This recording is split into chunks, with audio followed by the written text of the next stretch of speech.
welcome to the Crafted Conversation with me, Marcus Sharrod, where we give consideration to the art of performance and development in the classroom or instructional environment on the coaching field for sports coaches, and consider a culture of performance where conversations will explore anything from instructional methods, teaching and learning, which is informed by educational and cognitive psychology, motivation theory, cognitive biases, designing programs of learning, the use of feedback and assessment, and also consider group dynamics and performance as well as individual performance.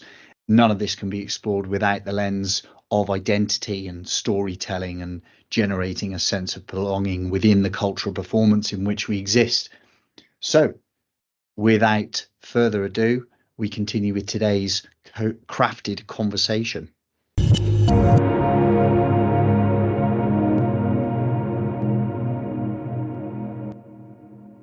Welcome back to the Crafted Conversation, where today I'm really excited to have David Webb here with me, the assistant coach of Georgia's national football team. David's got a really interesting history in the game as a coach, starting off as a youth phase coach at Crystal Palace, and then Tottenham before going on to academy management at Millwall FC.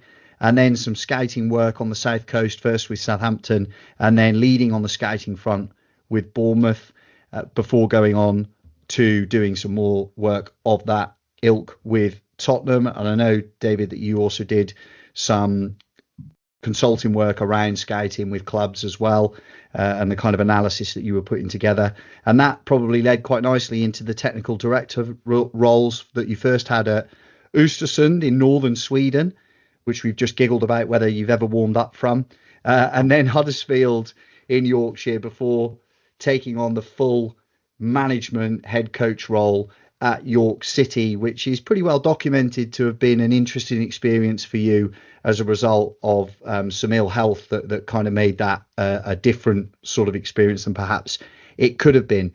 But off the back of that, David decided to look laterally and think about how he could progress his coaching career, and landed the role with Georgia. And of course, famously went to the Euros in the summer and had a wonderful experience, progressing out of the group stage with a famous win over Portugal, 2-0 win over Portugal in the group stage, and then losing to the eventual winners, Spain, after taking the lead in the second round of 16 game, 4-1 on that occasion. David, thanks so much for being with us. No problem. I'm looking forward to it. So, as I always do at the start of a guest pod conversation, I'd like to ask you, as you know, with the Crafted Conversation, my business is the Crafted Concept of learning and performance and high performance. What's your craft? Good question. I would consider myself in that high performance category, if you like, as a high performance coach with many strands to the bow.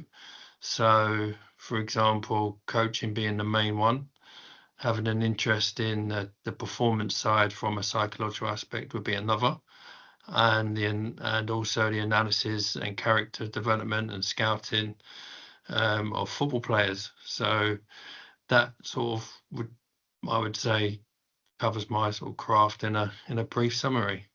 And if I was to push you on that and say you had to list them hierarchically, which do you think is most important for you to be successful in what you do?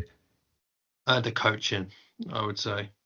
The coaching for now is the most important. That's where I first started my journey. As you mentioned at the beginning on the intro, back in 2001 with Crystal Palace at the academy, and currently now, after undertaking some really interesting and fascinating roles as in recruitment with some of the clubs that we've mentioned, and technical director and leadership roles, coaching has always been the passion, has always been at my heart. So I'm really pleased with where I am at the moment with the Georgia national team. So that's my real craft. Yeah, fantastic. And I'm interested then to know how you can take that particular craft and apply it in such a very literal foreign setting. Would you mind summarizing your best failures, your experience and development as a coach in going and delivering the craft of coaching association football in a foreign country? Yeah, interesting one. So with the international, so coaching in a foreign country, I think my thinking has always been as an English coach, sort of from a very young age. I was always fascinated from afar of the global game.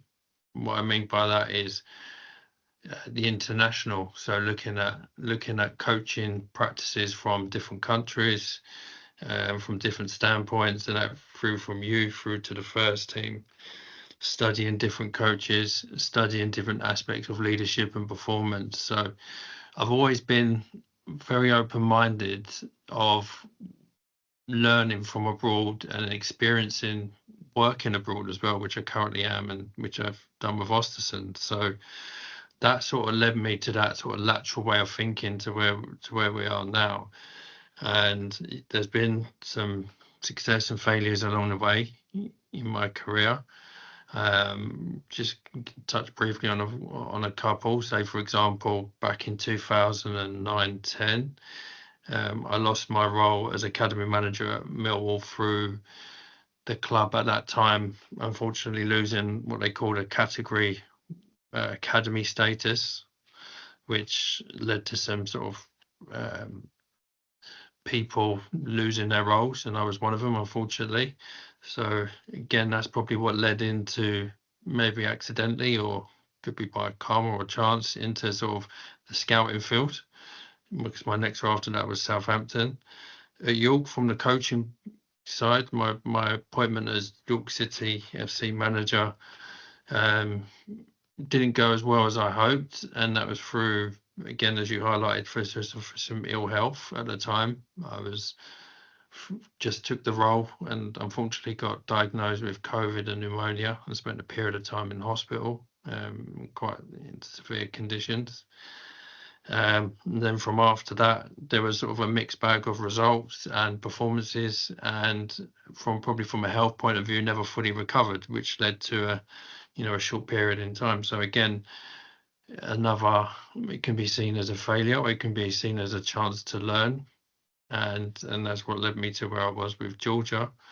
Because going back to my roots, I've always wanted to coach at the highest level. This gave me the opportunity to do so, and we've had some really good successes in a very short period of time. And how would you assess what you've been able to bring to that environment as a result of your coaching history, your recruitment history, your leadership history as a technical director? What have you been able to bring to that environment that adds value? Yeah, that's an interesting one, because I think initially they wanted me for the coaching expertise, for a different set of eyes to look at the players, so that would tie in with the scouting side of things, to look at the players with a fresh set of eyes, probably from a scouting and an analytical point of view. Also to add value in terms of the coaching practices and the program that's currently in play and we put together. But I suppose one of the main real focuses was the performance and the psychology side of these international camps. And what I mean by that, I was tasked very early on, from my first stint in camp last September 2023, of undertaking one-to-ones with the players, and that involved having sort of initially 10-15 minute conversation, and this was done over 3 camps, because very big squad, and you can't do it over in them short periods of time. So one-to-ones, 15-20 minutes, and we just get to chat about them. So that would be just as them as a person, their family, some stuff about their football, their career, where they wanted to go, some of the challenges they had. So get to know them as a person. So looking at that with that sort of psychological and analytical eye. to feed back into the group, and then also tasked with delivering additional to the sort of coaching side and the analytical side with group presentations for whole team and coaching style presentations on different aspects of performance. And this would include stuff like performing under pressure, staying calm, team togetherness, team building, various aspects of that, depending on the camp, depending on the situation. This would add significant value at the right time. So this was something the head coach Willie Samuel was keen for me to add. He felt it was something that Georgia would benefit from as a team, and also getting to know the sort of the culture and the way they are as people. It really helped them, because it is a dictatorship-led country. So the way we try and present our coaching with the players is we try and get them involved as lot as possible in terms of their feedback and their input, and also which is most valued, where it's very difficult when it's been a country where it's been very much you tell them what to do and they do it. So it's in case of enticing them out of their shells, if you like, to become themselves, to speak more, to become more valued as a person, to embrace the whole coaching program, in terms of that they're there for a reason, not just on performance. They're there for a reason because obviously they add a lot to the team, and I think that was sort of part of what we wanted to sort of bring in, and what we continue to do at this current time. That's interesting. As you're kind of relaying that to me feels like applying a very human lens, a real teaching and learning lens, and perhaps not one that those young men, but by nature of being in a dictatorship-led country, have ever been exposed to. And I'm there. My performance coaching consultancy always works around learning environment, that sense of belonging and connection that you've described there, learning design. So how are you building out from that to what those kind of team meetings look like, and then the critique and the feedback. And I'm really interested to know, how did you begin that task? Because presumably, regardless of the kind of connection that you made with the players, they're not used to a classroom-based environment in any way respecting their opinion, and they probably come with a real sense of reticence and not really willing to speak their opinion, because their society, their culture has told them you shouldn't have an opinion. How did you go about beginning that project? Yeah, very simply, it was, like we should mention, with the one-to-ones first of all, rather than throwing them into a class setting where we're out knowing them. From my point of view, we didn't want to go straight into a class setting and put any sort of presentation or anything together at this stage. It was a case of leading them into the one-to-ones first, so they felt comfortable with me as a new member of staff. My role was introduced as coach, but also to help on sort of these aspects on performance. So they was briefed before I come in, so they knew what to expect.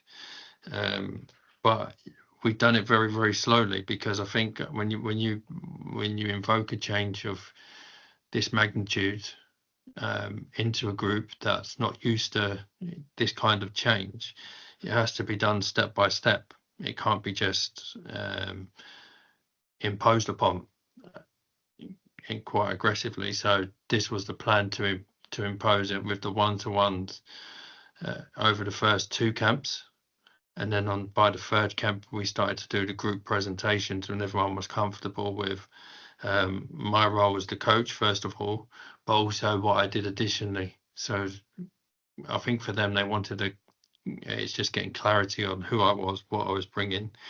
The coach then as a head coach, would then introduce our team values.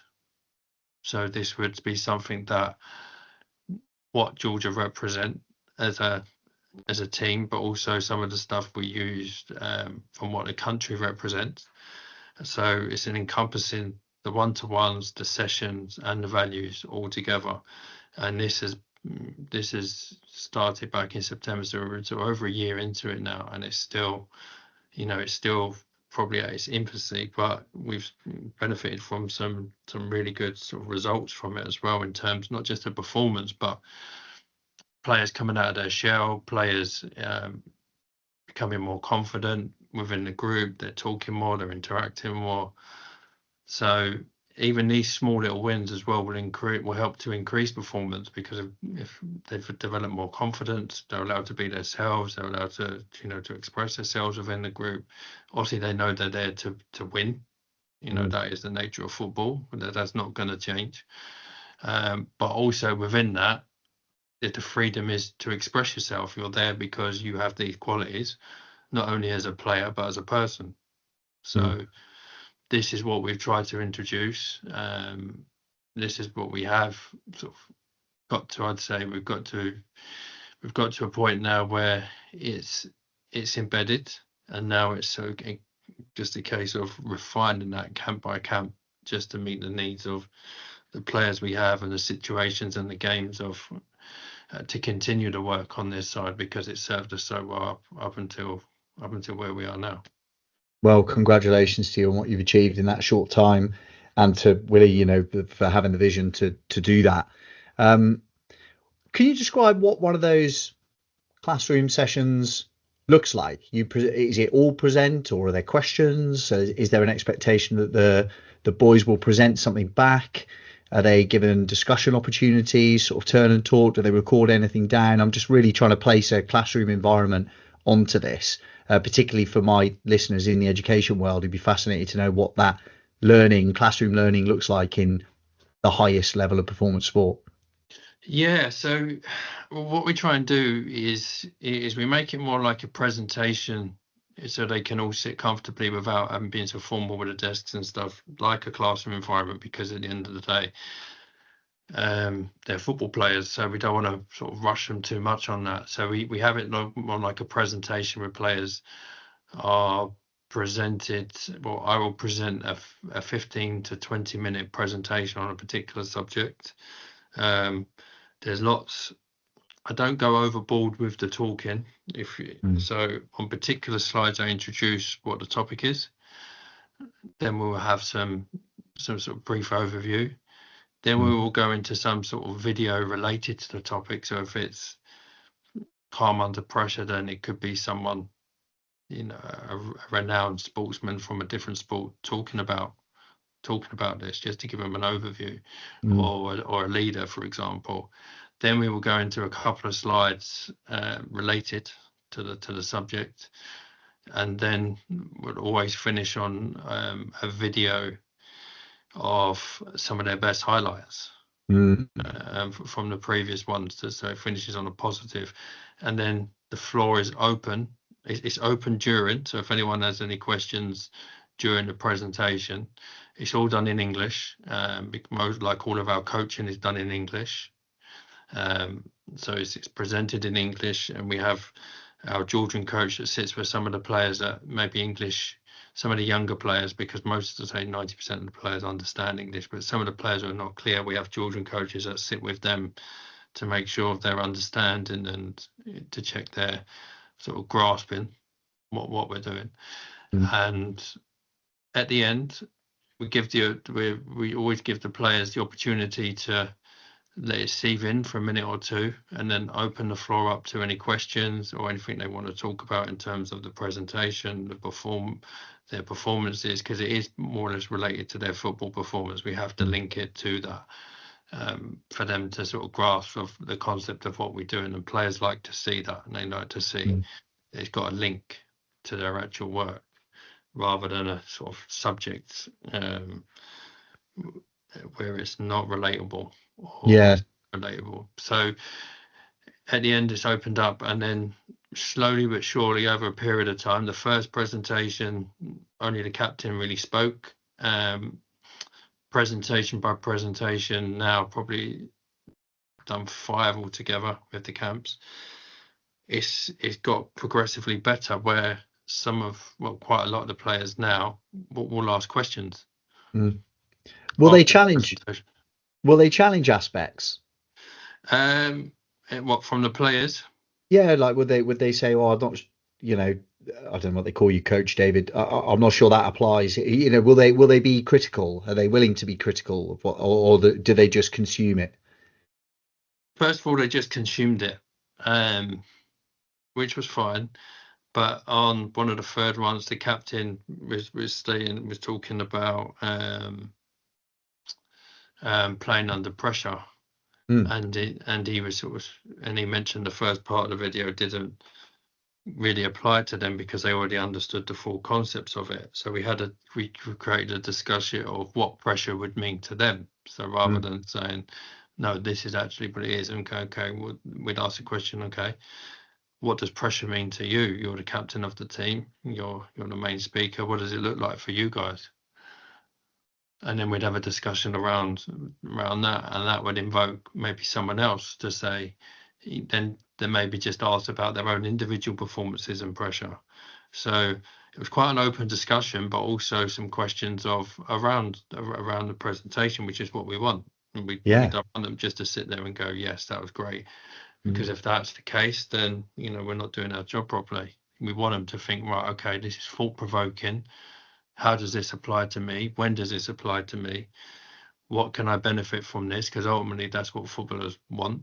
They want to see something which is adding value to them, to their performance, and to have a conversation around that. And now we're at a point where I would say 50% of the team, where before it was only 1, 2, 3. Now we're nearly sort of 11, 12. We'll want to ask questions after, which is.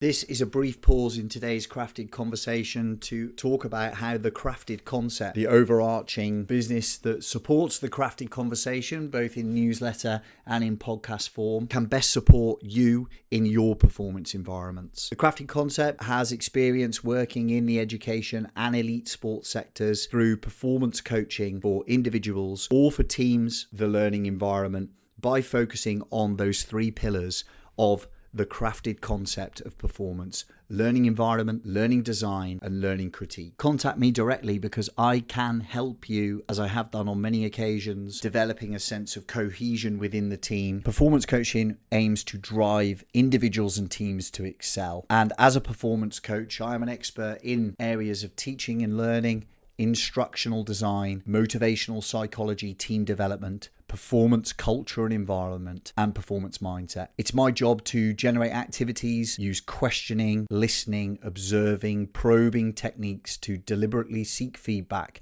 and present opportunities for lateral thinking and inspire growth and ideas for you as an individual or for the performance of the team and the collective. The crafted concept is your accountability partner, is your critical observer. I'm able to draw upon experiences as an expert teacher and instructor, and as an expertly qualified executive coach, performance coach with over 100 hours worth of coaching experience. As a coach developer in elite sport, I can support and guide coaches through the complexities of your professional development, of your professional environment, offering structure and assisting you in refining your skills through learning environment, learning design, and learning critique. Contact me directly, Marcus at thecraftedconcept.co.uk, or look me up on LinkedIn, Marcus Sharrod.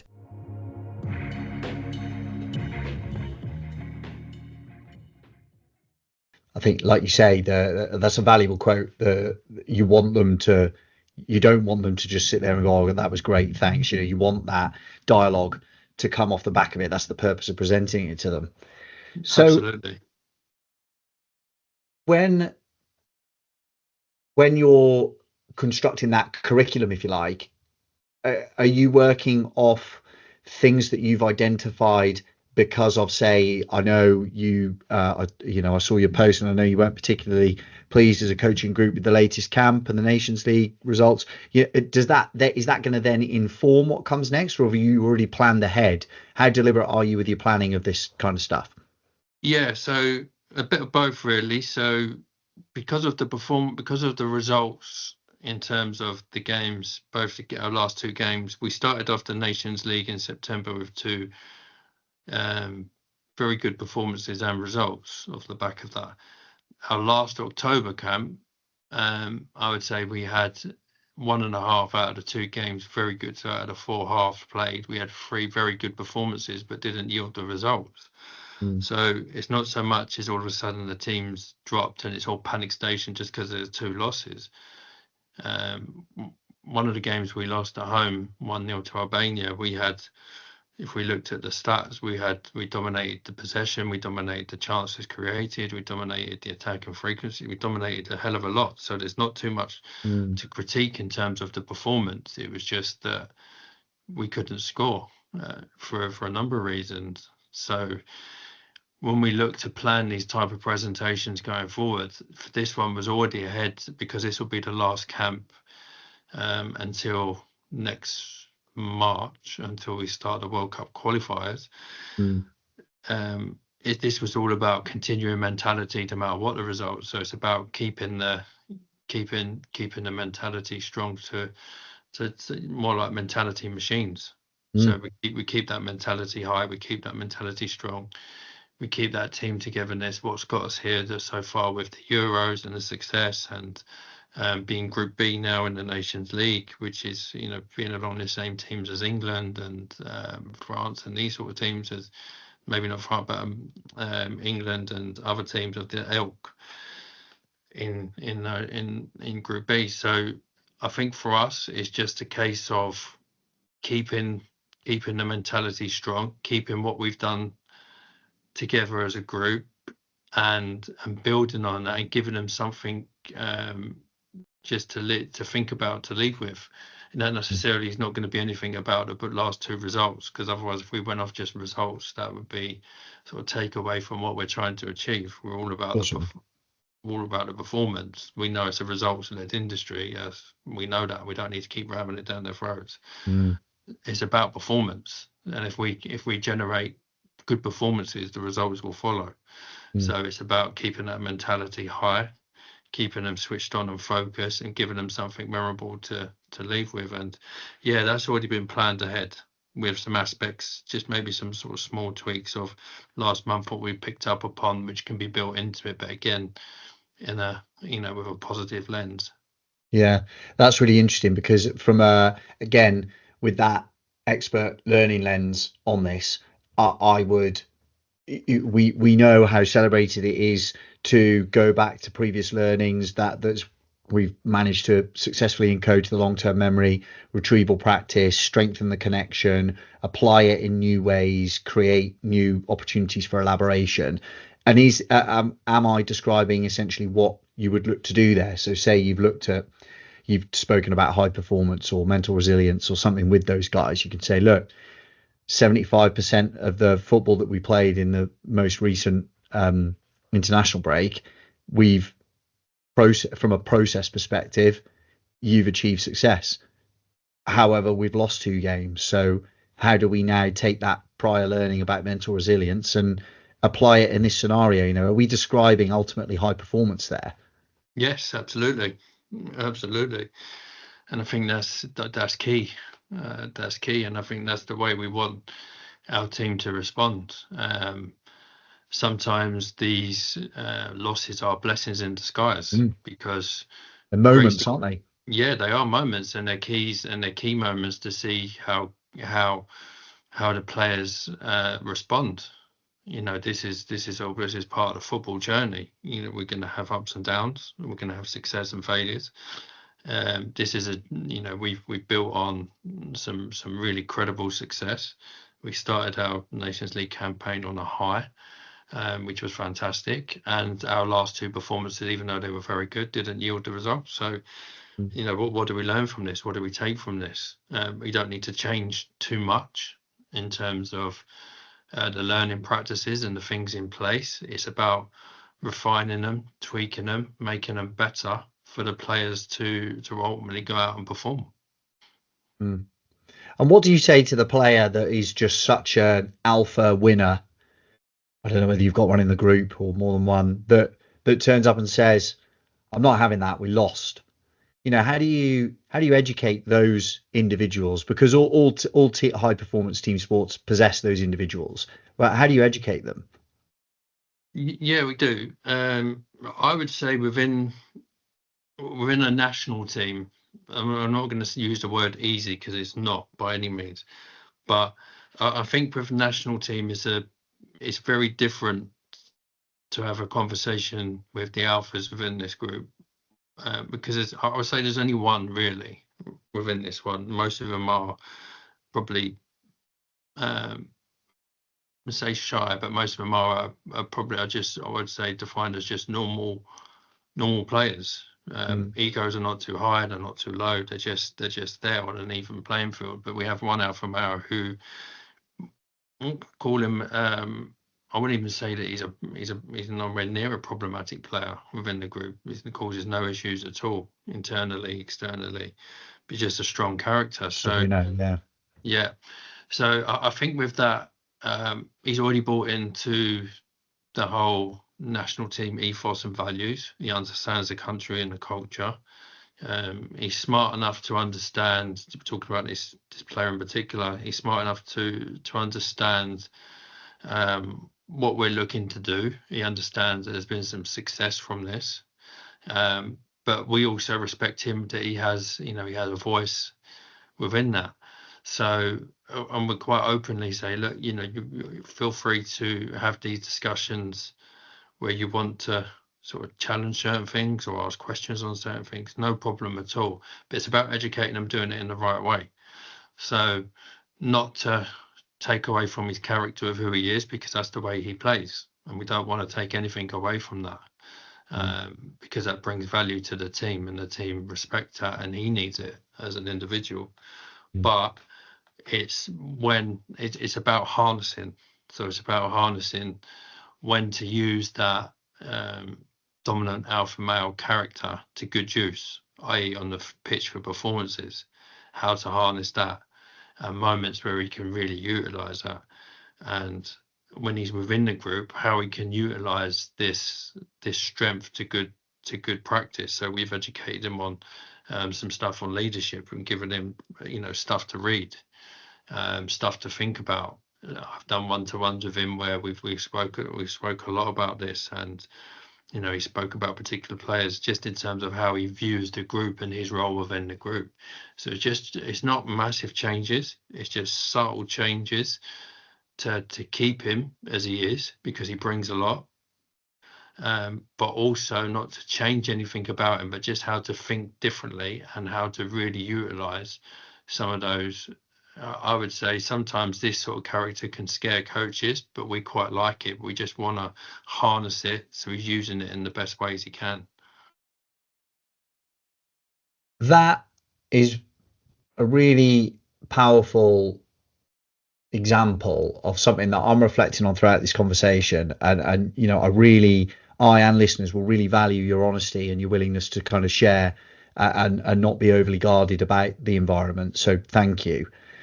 No worries. That you clearly have applied a really deliberate and really measured approach to the learning environment that you bring these players into in these short, incredibly intense bursts away from the club and away from their parent clubs.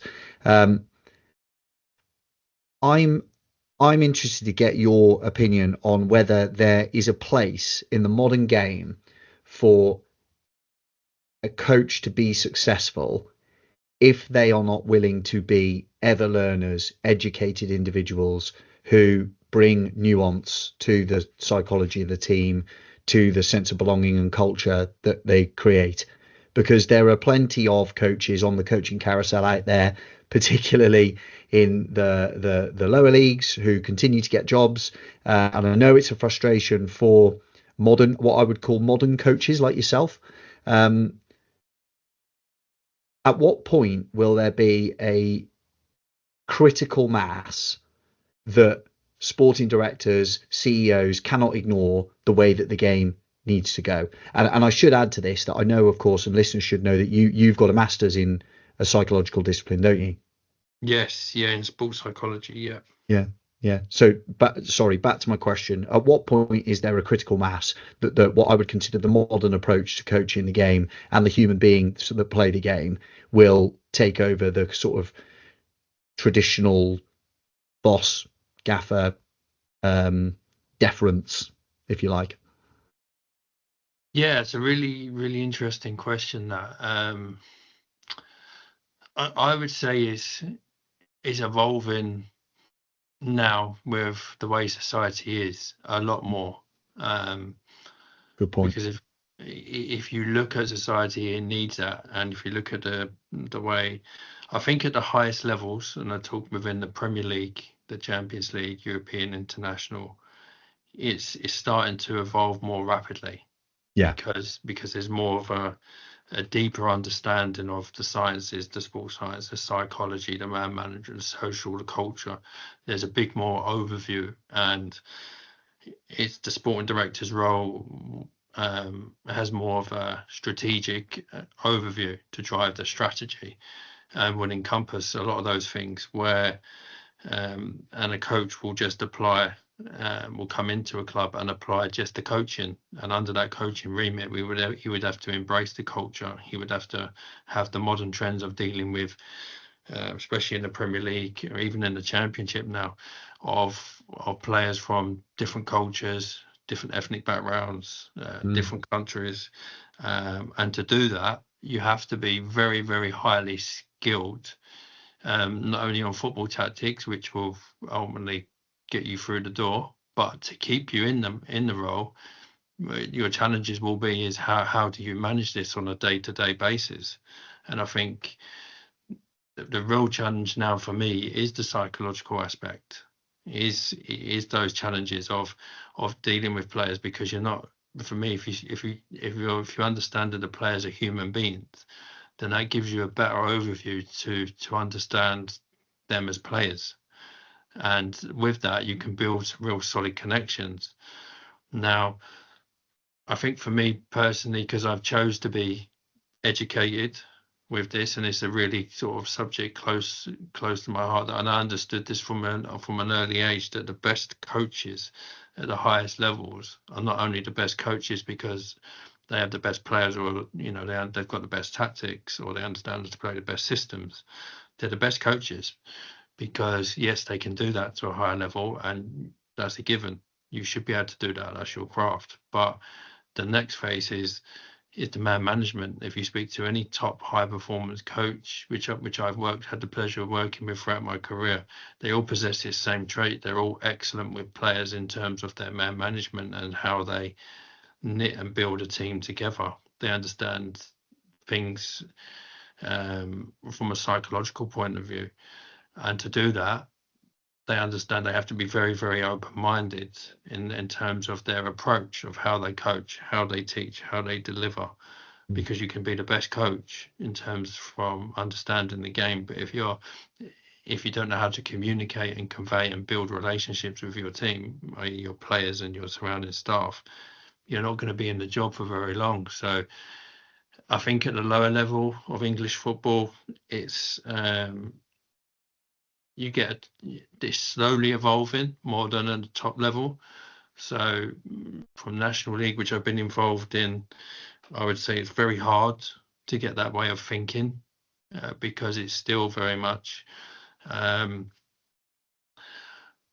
because of the level.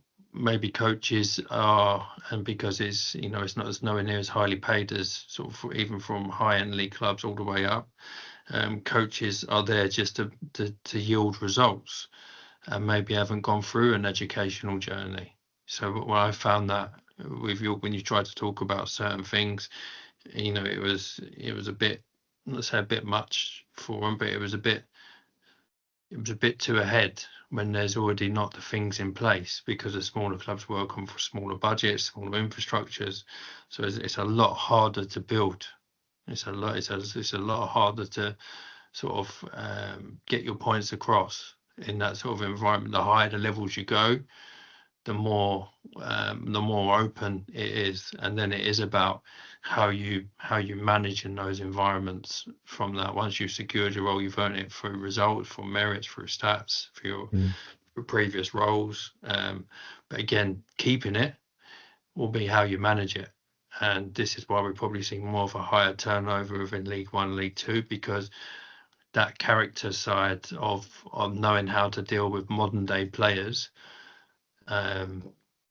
is going to become more and more of a key acquisition. You're going to need that in your skill stack, without a doubt, because society's changing, and when society changes, that means the game of football is going to change. That means the people visiting the game, the younger players coming through, how they learn, how they develop, how they interact, it's all different. So it's still going to start to filter down. So for me, it's adapt or die. If you can't adapt, you will end up not probably succeeding as far as on your coaching journey as you would like. Yeah, that's a great answer, and a carefully constructed one as well. Yeah, it's that the learning piece, I think, is really essential, isn't it? I think coaching is, teaching is, learning is, education. It's one and the same. I'll go and stand in the classroom in a little while and deliver a lesson to some lower sixth formers, 16, 17-year-olds, and ultimately at the organic level, there's no difference. But what is incredibly different is that when I go and deliver said lesson, I'll be talking about material that they haven't learned about before, don't have a great deal of experience with, and yet you're dealing with high level professionals with the, never mind 10,000, probably 20,000 hours worth of nuance, of application, of understanding, of technical models, of applying those technical models, learning, re-encoding back into their long-term memory. So how does a football coach at international level design learning in such a way that you actually teach them something new? Because any player can ping a 30-yard ball at knee height, left and right foot, and they've all played under different tactical, strategic kind of models. It'd be very unlikely that any player wouldn't have some sort of experiential of a 4-3-3 or what's my role as a 6 in a 3-5-2, whatever. So how do you teach them something new? Yeah, it's a very interesting concept, because, and for me, it was for a great, when I first approached the international, was my first ever experience of it. And you only have the players in these camps without sort of the major competitions. You only have these players for a maximum 10, 11, 12 days, depending on games, maximum 12 games. So then you have to be very concise, and maybe one of those days players are still arriving to camp because they might have played their games the day before, so they might need an extra day recovery and rest. So it could be, then again, you might have lost a day there, depending when their games were. So I think we've learned we have to be very precise in our work. So, and what I mean by precise is not to overload too much, is introduce it on a gradual basis. So like you say, most players, we got players playing at various levels. So we probably have 3 or 4, 5 playing at, high levels and quite profile players.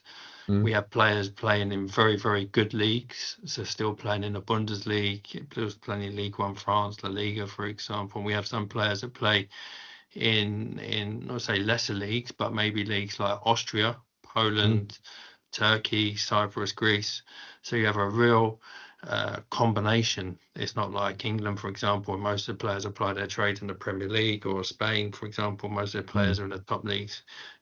So you expect them to know certain things. So we have players at different stages at different learning, and have got different footballing journeys. So our work has to be very, very precise in what we do in terms of our coaching, in terms of what we have to do with our analysis, what we have to do in our presentations. So we try and do it in an order where players can learn in 3 different ways. One, through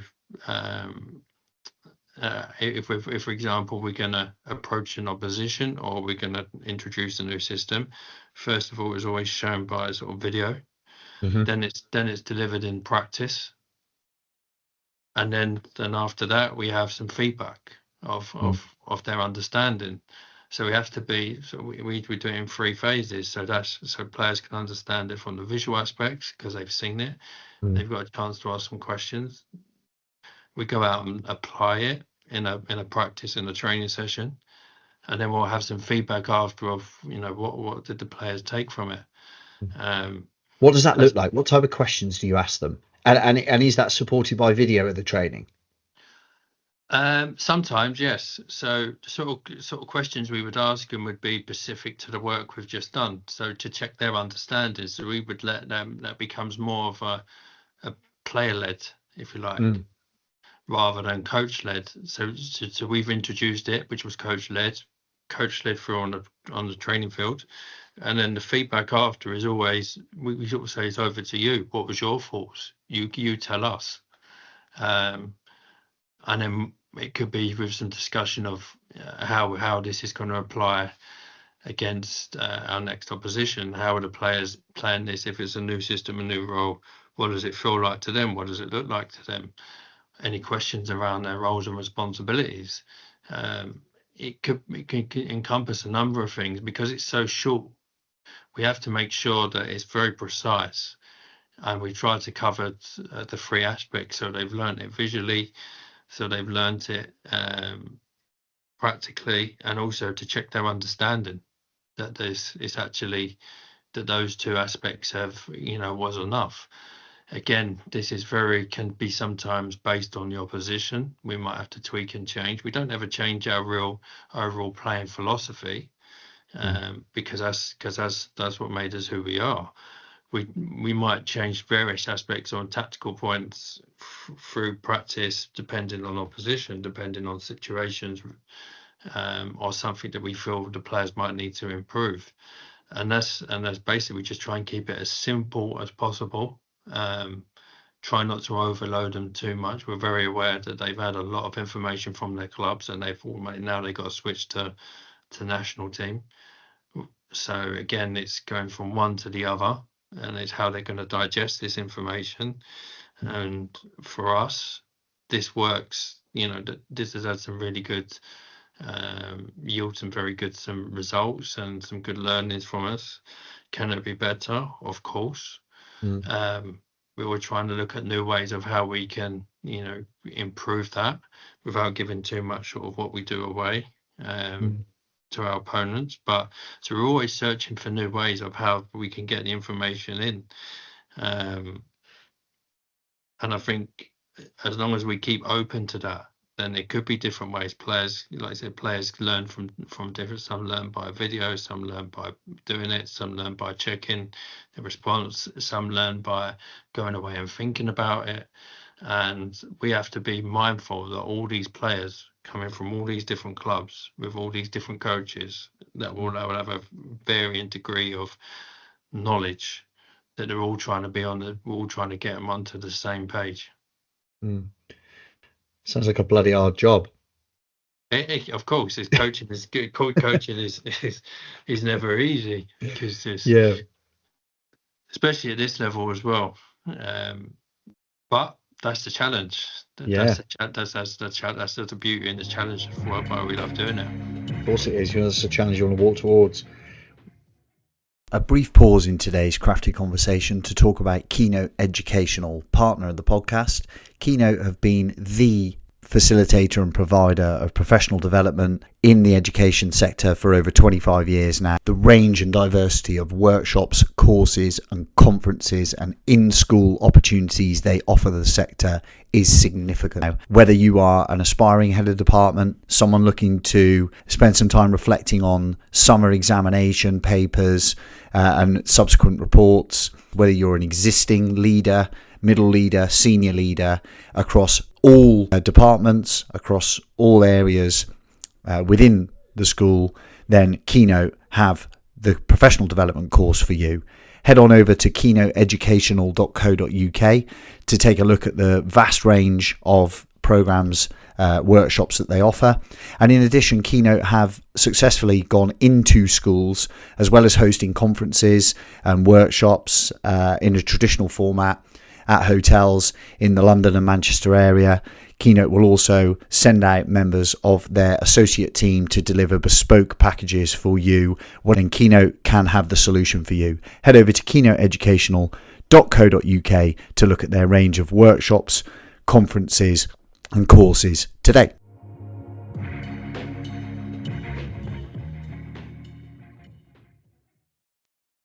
When they arrive at camp, is there any thought process, or would you be willing to share whether you create a moment, a sort of something to affect their behavior, to sort of jolt them out of club mode?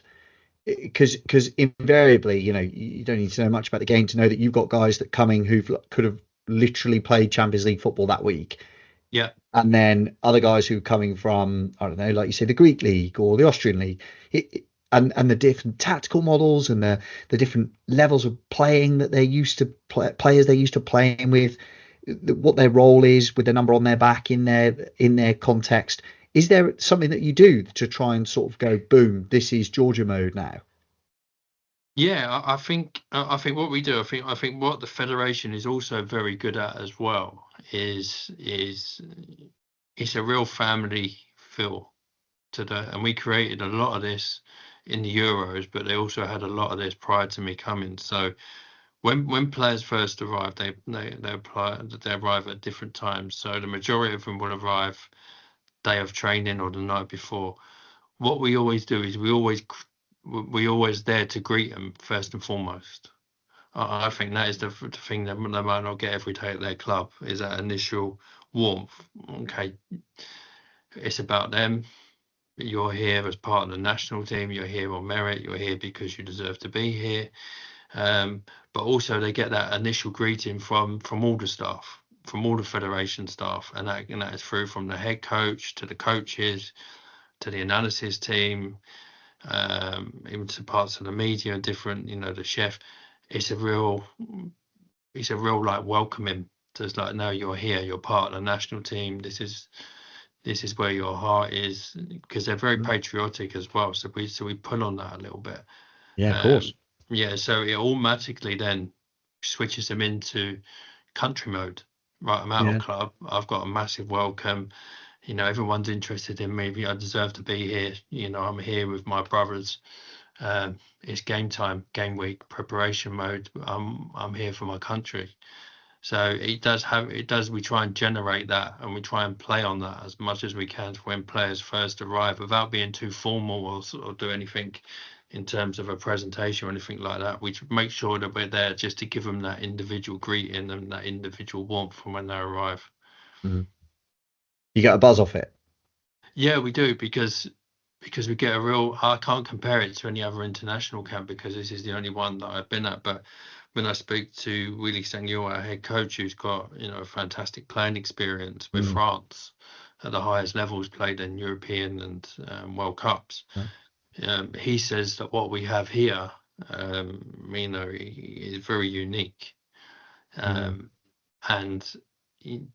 what we mustn't lose is our authenticity of doing this at each camp, to making the players feel welcome when they come in, to making the players feel special, part of the group.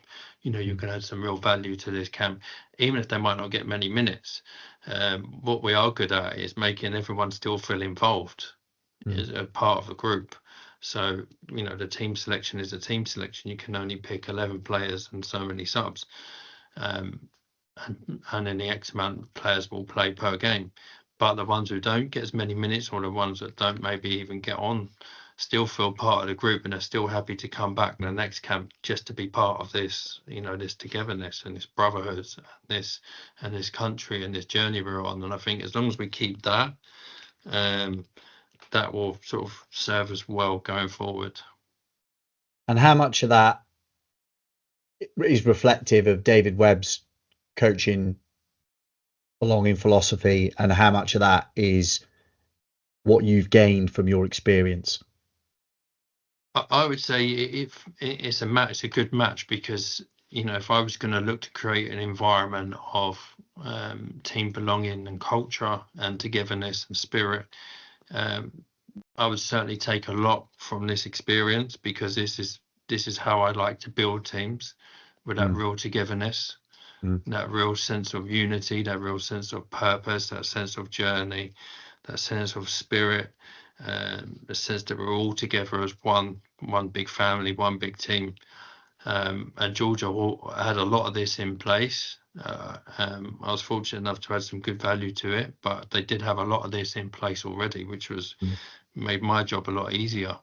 So it wasn't starting from complete scratch. mm, So I can take, it's a good match, so I can take a lot from this experience into future roles, when I look to, if I am fortunate enough to be a head coach somewhere in the future. mm, I can take a lot of this experience and a lot of this, of how to build a winning culture, but not just a winning culture, of what gets you to be a winning culture, because you can win games with individual brilliance and moments of magic, but you're not going to be able to sustain that success unless you've got a real solid team environment or mm, culture. So that's, that all this journey up until where I am, especially this Georgia experience, will definitely help mm, me in sort of future endeavors. mm. There's definitely, I definitely get quite a strong sense of reflection and mindfulness from you, and I think it will and does serve you really well in your career. Um, I know that I wanted to finish by giving an opportunity to have a little chat about, ask a couple of questions around neurodivergence, around learning needs. This is Yeah, something that we are mutually interested in, touched by. I mean, it's absolutely essential for any instructor, I would say, to have an awareness of this, yeah, particularly as more in modern society, it's far easier to diagnose. There are far greater understanding of strategies to support learning for those that are neurodivergent. How and I should say as well that listeners should, I'll link into the show notes the article that was written in the Guardian, I think it was, wasn't it, that you contributed towards around neurodivergence and coaching. yeah. Is really fascinating. What's your sense of how much a coach should be aware of the learning needs of players and adapt accordingly? Yeah, I think it's essential, because and if it were to go back, unless you get to know your players, they're not a lot of players ain't going to openly share this in a football environment. They're not going to openly, maybe, want other people to know about it, um, because uh, I have parts of this. It may be easier for someone like me to spot Mm, in certain individuals, but unless you're educated on this, it is quite hard to spot, because there is particular players that will learn in different ways, and I think the most important thing is, when a player has this, or he has some sort of neurodivergence or some sort of learning needs, mm, doesn't automatically, sometimes people like to put labels on things. Me, mm, I learned to embrace it, and um, I have a mental coach who still helps me, who's helped me see this as a strength, see it mm, as something that's gives me an edge, if you like, and can use it in a more creative way to mm, give me an edge in performance, because I feel like parts of my understanding, of how I see the game, especially how it's played, or if I see certain characteristics in players or people. Sometimes I can't give her, an explanation. There's not a stat, there's not a number, there's not an actual fact of why I can see that.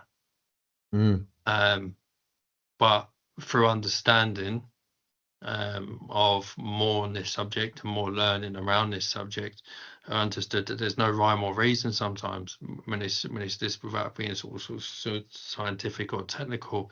It's parts of your brain are a lot more open to the creative side, and it allows you maybe to see things that others, don't see, mm, that you might not be. Sometimes they call it neurotypical. So neurotypical would be you applying logic to every situation, where a logic to a neurodivergent might be something completely different. And it's not to say it's wrong, because I think sometimes we're in a society where difference scares people. Mm. And I think to any person who has this or has some sort of neurodivergence or learning difficulties, and I've spoke to some really fascinating people that are at the top of their trade, not just in sport but in different aspects of leadership and performance, within different sectors and different industries that go on, and we're talking some very, very high level people here. They've used it as a strength, so I would encourage coaches to have a good understanding of this. First of all, to see it as someone who has this within their team, or even if they have it within themselves, to really embrace it as a strength rather than a hindrance or being different. Because being different, the best performers understand that being different gives you that edge. And I would really, encourage to try and embrace it as a strength. Whether you're a coach understanding a player, whether you're a player who wants to come out, then use it as a strength. Use it as a strength because it is a strength, because there's parts of your brain, like I said, without getting too technical, that is very, very different. That's why you are neurodiverse. You're not neurotypical. You are diverse. You're different, and different will, in your applied field, will give you an edge.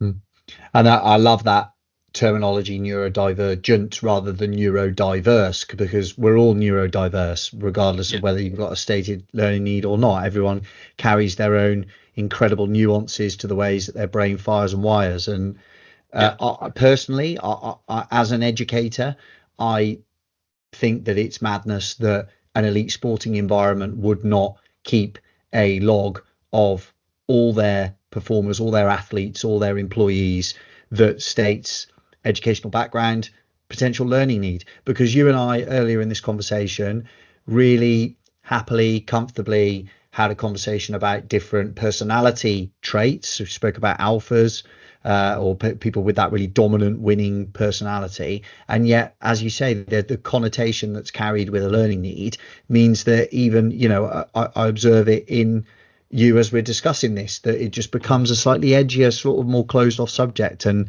there are definitely barriers there that are unnecessary and can be broken down, because, as you say, anyone's neurodivergence has the potential to be a point of difference, and coaches should be aware of that. Absolutely. Yeah, absolutely. And I think the way society is now, where it's a lot more open about, high performers suffering from different aspects of mental health or personal struggles. So I think since COVID, sort of post-COVID, it's changed a lot of things in a positive way. Where it's still got mountains to go, in my opinion, but it's opened the door for these conversations that the creatives within your group. And if we look back through history about the creatives that probably had different types of difficulties but didn't know it was called neurodiverse, you could probably sort of some of the the great history makers of time throughout generations have had something. So I think now we're in a modern day society. There's plenty of labels on subjects, and there's plenty of labels describing people with this and that and different stuff. And if you do have this particular sort of learning need, and I have difficulties sometimes, my mind's dyspraxic and a little bit dyslexic in certain things, but then also my other trade is that I can speed read really fast. So you trade off one strength to another, so that you got to take in what you've got. And from a football game, sometimes I can absorb a lot of information really quickly. Someone described me once as, of that episode of the Queen's Gambit, you can like helicopter yourself over it and look at it and see the moving paces moving rapidly, really quick. And I don't know how I do that, and honestly, I probably don't care how I do it, because I see it as a strength. I think having an awareness that you possess it, probably, and the sort of the self-awareness and the self-respect for your individuality, allows you access to it, and that's exactly where That's where we need to get to with athletes, with learners in classrooms, Absolutely. and support them in understanding that and gaining that awareness like you have. Yeah, and I think it's the ownership of it. Mm, Once you learn to own it as an individual, as a person, once you learn to own, if you have something particularly that you think that your industry or society or your workplace are, going to put a label on you and see you differently, I think I'd encourage. Obviously, it's easier said than done because it took me a long time to do it, but over time, you'd encourage to embrace it and mm, see yourself as different and be happy with that. That you're adding significant value to your environment every day when you go in. That what you have as what will add is could end up changing that particular environment you're in. Could end up mm, changing your point of travel and your career and your journey, mm, and also really embrace it and own it and enjoy it, mm, because it is certain aspects of the way I am. It can be very frustrating at times, mm, but also flip it on its head. Life is frustrating. There's mm, lots of stuff that I can probably see or do that other people can't do, and definitely from a football context in my chosen journey, it's helped me along the way massively, and it will continue to do so. So I see it as a positive, and that's mm. what I would encourage to anyone else that has this. Well, you're a role model, and that's great advice. Um, I I'd like to round off as I always would and ask on a slightly less sort of serious note, what's your best recent failure? My best recent failure, I would say, was probably York City, the football experience, Yeah. because that taught me a lot from going into management at that level of National League. Probably not being aware of the environment, probably not being aware of the challenges. Obviously, the illness, we put that aside for 1 second because that was what it was. Um, of opening the eyes to the challenges of what I might face, and it taught me a lot of do your homework, do your research, of practice what you preach of the environments, because that's something that and I was shocked about, not from a bad way or disrespectful way of any means, but it was completely different to my educational. And I think sometimes environments make people. Mm, Um, you can go in, especially when you've seen it from a coaching perspective. You've seen coaches go in and not have very good results and end up losing their jobs in one place, go into another club and end up being very successful.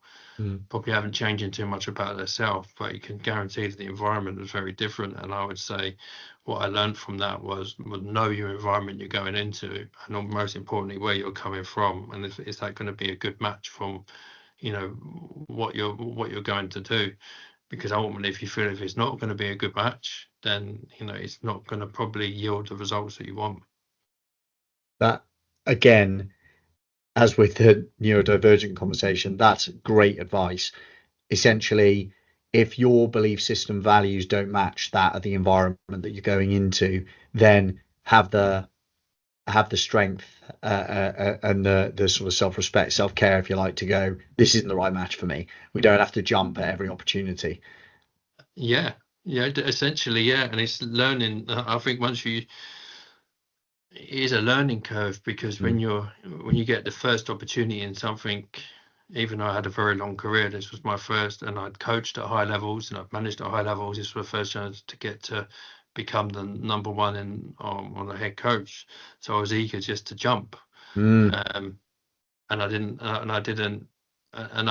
went away from some of the things that had made me successful in my previous roles, just because I was eager to impress in that. And if I had to go back to my time now, I would approach it with a very, very, very different lens. And like any future opportunities that come up now, I think first and foremost, if your home life and your stable life is good and your family life is good, that's the most important. Um, and having that belief system in yourself of where you want to go in your career, and again, make some really good assessments of what you're going into, and make sure, like you said, it matches your belief system, it matches your values, it matches your the realities of your expectations, because without those, if you go in with different expectations to what's expected of you, that can also cause problems. So I think as long as you've got, you're never going to get the perfect scenario, but as long as you've got a lot more yeses and nos, then you're going into a very good place, and you have more of a chance based on my opinion and my journey, you've got more of a chance of being successful. Yeah. David, thanks so much for your time. It definitely seems to me that post-York learning, you've been deliberate and been thoughtful, and you've ended up in an environment that absolutely matches your value criteria, and therefore you're thriving. So good luck to you, to Willie, to the boys in the next camp and in the future. And really appreciate your insight. Thank you. Thanks for having me. Appreciate it. So we come to the end of this week's podcast episode of The Crafted Conversation, also available in newsletter form by going to www.thecraftedconcept.co.uk and subscribe there, or indeed at the bottom in the show notes. You can also find me on LinkedIn. I'm Marcus Sharrod.